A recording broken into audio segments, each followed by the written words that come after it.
So, Jay Aljanae, it is your 29th birthday. How are you feeling? I'm 25, you know. Okay. So I asked you a question earlier. I want you to re-answer the question that I asked.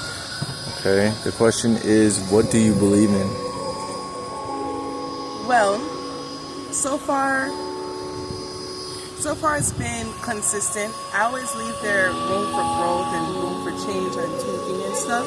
So I don't ever want to say like it's just solid or rigid, because I did that before with what I used to believe in, and I don't even believe in that anymore, you know? So I try to leave room for openness, room for receiving new information and really thinking critically and stuff. So currently where I'm at, I believe in myself, I believe in nature, I believe in my ancestors, and I believe in the universe. I believe in my ancestors because without them there is no me. I know that literally their blood, their DNA is in my veins. So it's kind of like, I see it like how Avatar, you know Avatar, the last airbender? You know how he goes into the Avatar state, and then that's kind of how I see it. That's very close to how I see it. I do not believe that every person who's passed before me is an ancestor or deserves to be regarded as one. So having a life of integrity and stuff, and what resonates with me, and good character and things like that, that is really what's important to me when I'm choosing to engage with different ancestors. So that's myself and my ancestors. Also, I believe in myself because I am that goddess. Like I'm the master of my own universe. Like there are things I cannot control, but I 100% can control myself and how I choose to interact and experience the situation, circumstances, and environment that I'm in. You know, so in that regard, there's so much I can do, and I don't know, it's a lot, but the point is I know that it's within me. Like I got tired of sourcing my power and trying to hold my power in things that did not have the capacity for how much power is actually within me, you know? So learning to grow into that power, learn it, use it responsibly, things like that, that's the mission, that's the ultimate goal, you know, to be the best me I can be.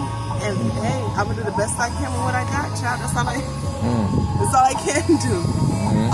Nature. I believe that this planet is like a home. I believe that my body is also like a vehicle, and for me to have the best experience in this reality, I need to be present, I need to be grounded, and I need to be connected to it. And my body and how I experience this world is how I need to connect to it as well. And nature is a huge part of my spirituality, because when nature is in balance and doing its proper thing, I am not able to be in balance doing my proper thing. Everything is like correlated, you know. Without air, we can't live. Without water, we can't live. You know, Mother Nature has given us so much, and I think that it's an act of service and gratitude and exchange when I put back into the environment that sustains me. So that's why I'm big on nature. Is that why you're vegan? It has a lot to do with that. Also, I became vegan because of my self-love journey. Like I wanted to be the best me I could be. I wanted to love myself, and I always say you have to know yourself, to love your people.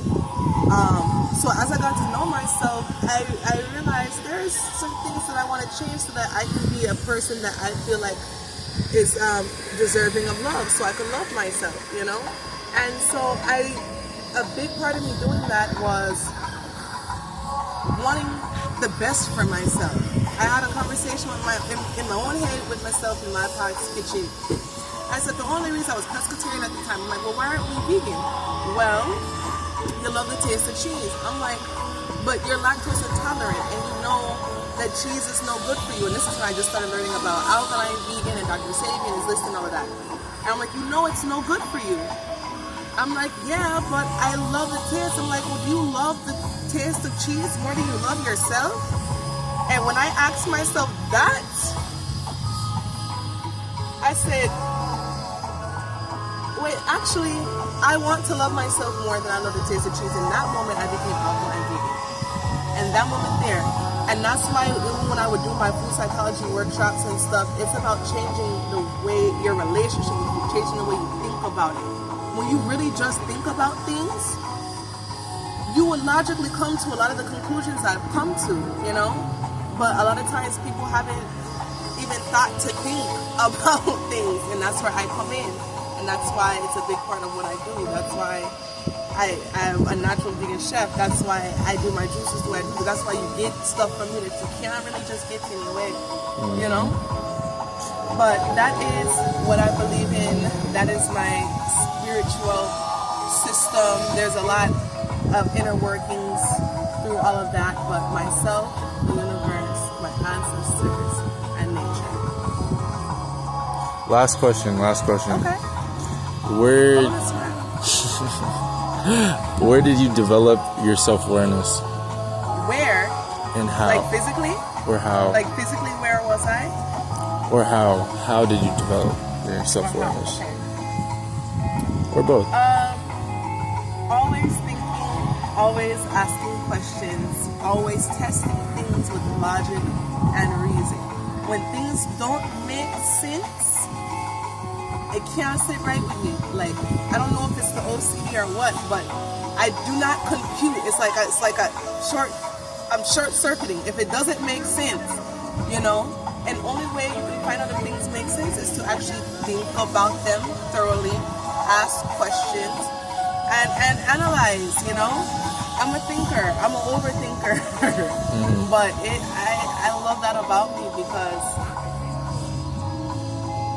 my ability to logic and reason and my determination to logic and reason is why mentally, emotionally, spiritually, and everything I am where I am now.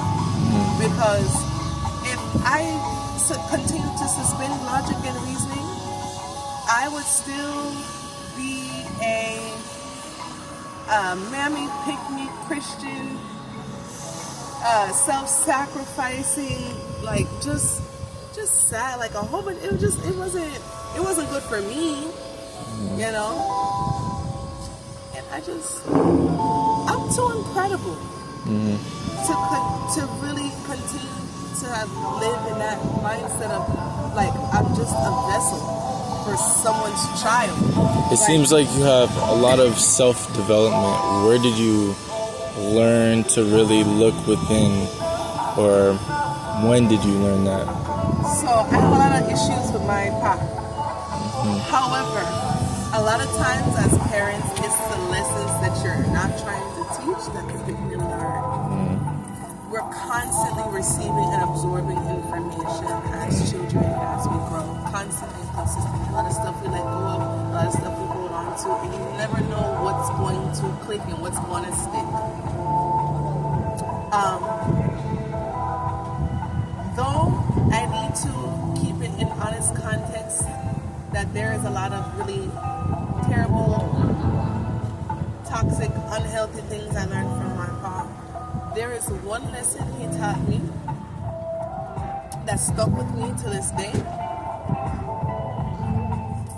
that I'm really proud to pass on and share and spread. And growing up, when we used to have to come home from school, we used to have to read a chapter of the Bible, write a summary on it before we can go outside, or and then finish our homework or clean our room and go outside or play or whatever the case is. I remember having to do that for a while, and things look different for me in a child's mind. It looked different for me in a teen's mind. It looked different for me in a early 20s mind, and now it looks different for me in my late 20s as well.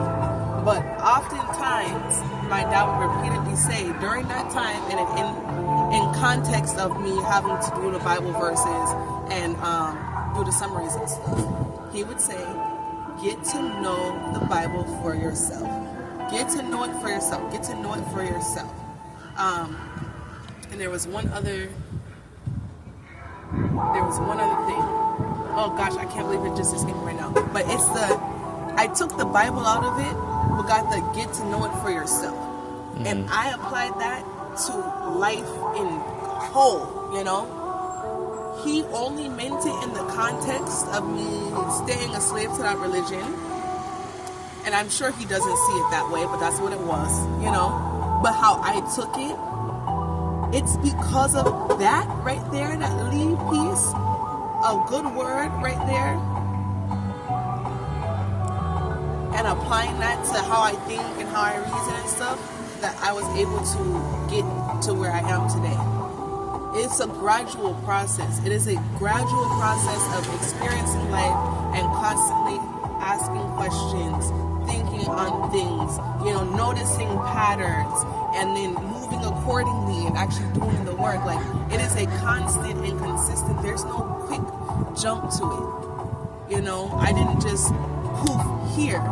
There was a series of gradual changes and phases and experiences and stuff that I had to have. Like, if you would have asked me these questions at 21, the first part about what do I believe in would still be the same, but how I view the world is completely different. And the key to those differences is me thinking for myself, getting to know things for myself. I search for truth, I search for reason, I search for righteousness. That's what I want, you know? Wanting to know the truth, wanting to really experience this life.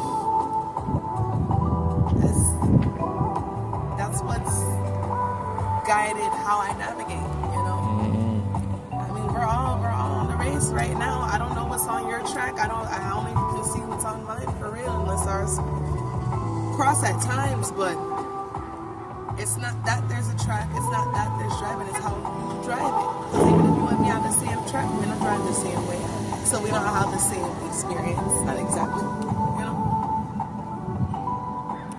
So, it all goes back to me doing the best I can with what I got, child. And at this point, we'll see where the chips fall. We'll see what happens Friday.